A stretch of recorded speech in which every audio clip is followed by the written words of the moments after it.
Yeah, good morning, everyone. Yesterday we saw corrections in US market as well. The impact of Evergrande property company in China has also been felt even in the US. But as we had indicated that this is a short-term impact. Today we are seeing even the future market is future US futures are marginally positive. China and Korea market are again closed today. Uh, but Hong Kong, which was down substantially yesterday, is somehow trading in the uh, marginal range, marginally down and trying to come back in the futures in the positive.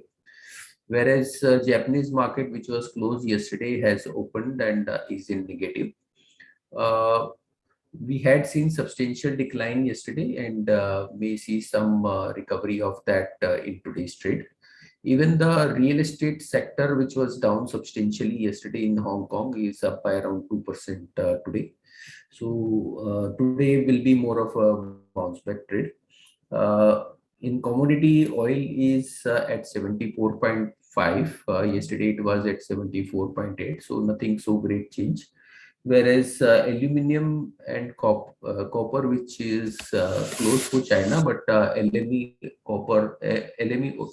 is down by around 1% yesterday, and even copper is down by around 3%. So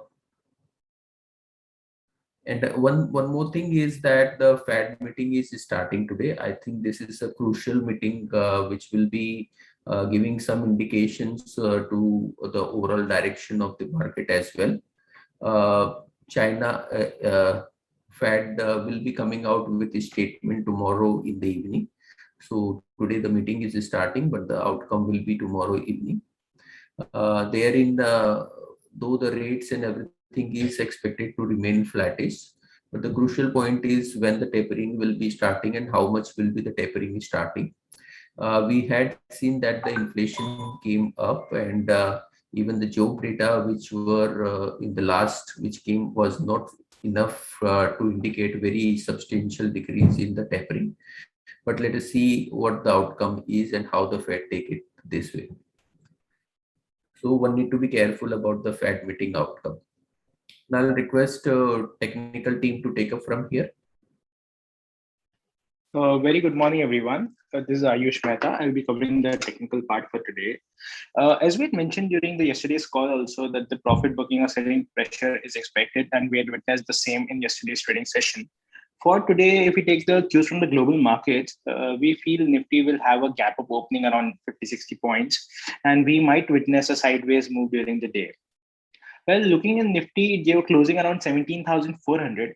So immediate intraday resistance for Nifty is placed at 17,500. And if Nifty breaks that and have a closing above that, then we may expect a further rally towards 17,620, followed by 17,700.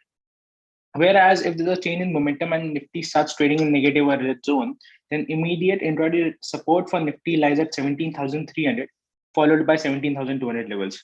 We feel it is going to be a stock specific market today, and we request everyone to trade with strict stop losses. Moving on to the Bank Nifty, even Bank Nifty in Bank Nifty yesterday's session gave a closing of 37,167. For today, immediate intraday resistance for Bank Nifty is at 37,500. And if Bank Nifty breaks that level, then we may expect a further rally towards 37,840, followed by 38,100. Whereas intraday support for Bank Nifty lies at 36,900, followed by 36,550. Moving on to Nifty Financial Services, it gave a closing around 18,200.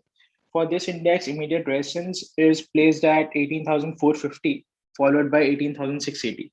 Whereas intraday support is placed at 18,080, and if there's a closing below that, then 18,000 will be the important support level. From stock specific point of view, Hindustan Unilever looks good at the current levels.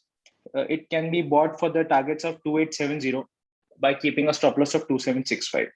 Well, that's all from me. I request derivative guys to take the call forward. Thank you, Ayush. See, on the derivative front, one very big factor that is happening is the VIX. You see the VIX, even though in the last week when we were going up, except for the Friday, the VIX continued to rise.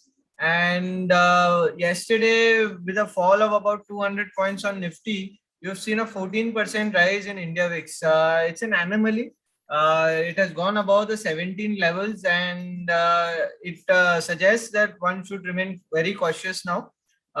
Hedge all your longs because such a high VIX would actually mean that probably something somewhere is happening because of which the market can fall from here and very likely fall very aggressively. So at this point of time, looking at the VIX and the cost of carry, the picture seems to be not that very good.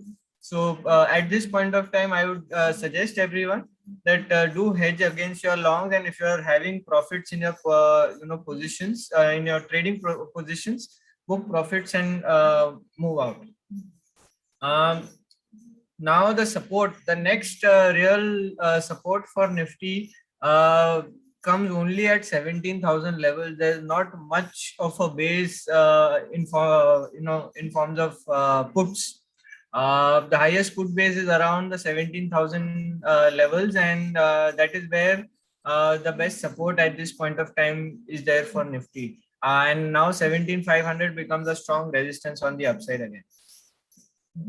From the stock specific front, see again, there are certain stocks which are doing very well. There was selling yesterday, but you saw Reliance, Bharti, or an ONGC, standing up to the selling. And these stocks are probably likely to stand up further, and they are going to move up. So in all likelihood, the telecom stocks will continue to perform, and along with that, ONGC has seen good amount of short covering and some in the previous few sessions, long built up as well. So I believe ONGC is likely to move up as well. So one can buy these stocks. While on the selling front, metal stocks have broken important support areas.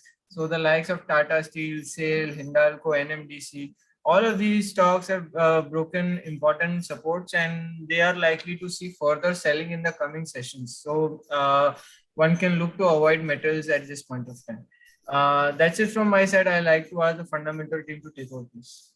Good morning.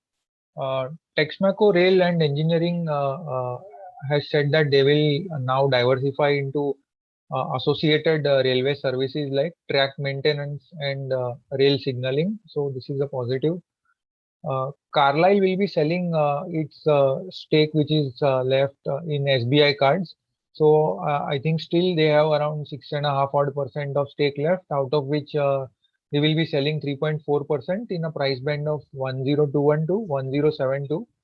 Yesterday's close was 1072, so the share will be sold at a discount between 0 to 5%. So stock may see some impact. Also today, one IPO will be opening for application, Paras Defense and Space Technologies, and it will close on Thursday, 23rd. We have an avoid rating on the IPO. Issue size is around 170 crores. Market cap post listing will be close to 700 crores, and issue price is 175 per share.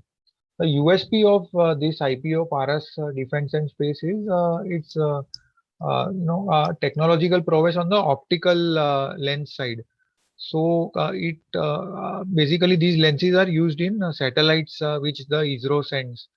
So from 2018 onwards, every satellite that ISRO has sent has had some optical part of Paras. The company also supplies some electronic and heavy engineering parts to the defense sector. So on the business side, it seems to be a decent company.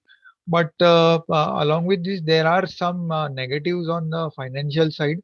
So ROE and ROC are poor with ROE of just 8%, And more importantly, the working capital over here, since the customer basically is the government, the working capital is very long. Cycle is almost more than a year.